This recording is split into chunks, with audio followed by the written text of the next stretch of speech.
Hello guys, mainit na panahon.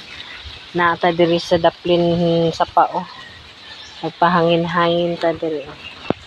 Yan ang view. Diba? Ang ating view.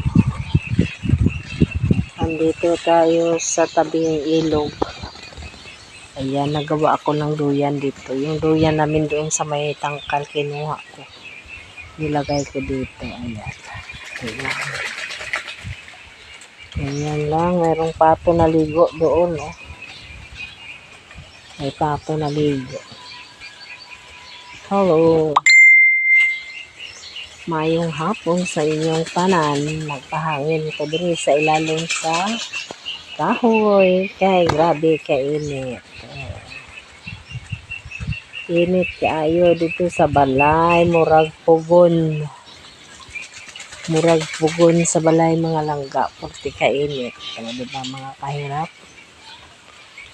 Hello, kumusta ang buhay natin? Super init. Wala na tayong ulan dito. Hindi na tayo inulan. 2 buwan na. Diba? So, ayan, nandito tayo sa likod ng bahay. Ang bahay namin nandoon sa harapan. Yung bahay na aking diyanan.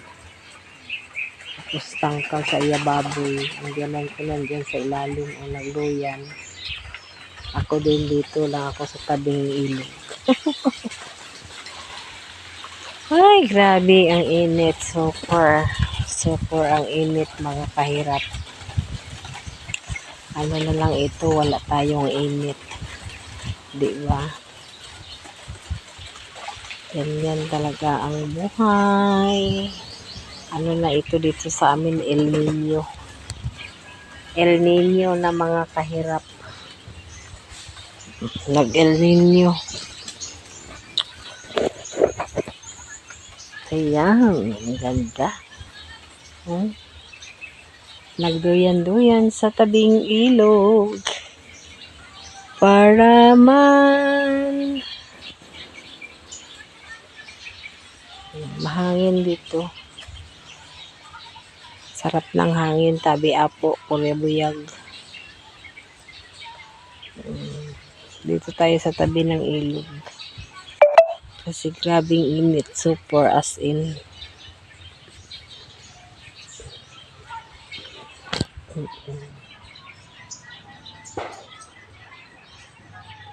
Init. Mabuti na lang may ano dito, mga puno. Puno ng bunga para sa mama.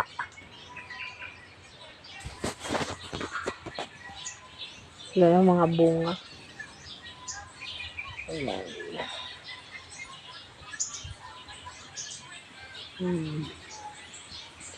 Diba?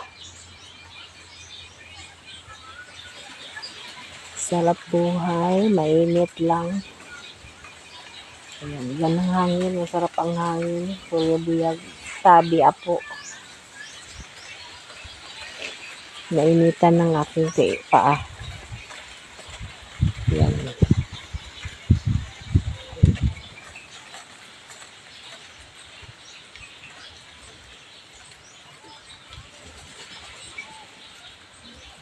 May tubig dito guys o sa ilog kaso lang itim na.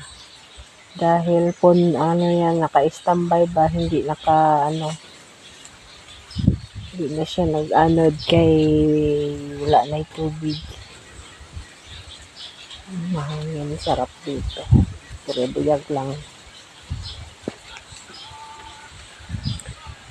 Yan. Tambay-tambay, mainit. Yan, mainit kasi. Mainit ang... Ay, puta! Sorry. Nahulog. Ay, ang init.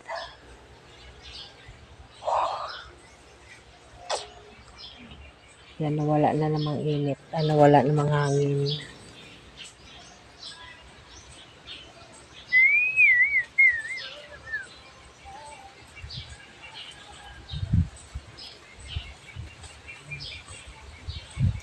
Kaysa magharap ka sa electric fan, ang init ng hangin.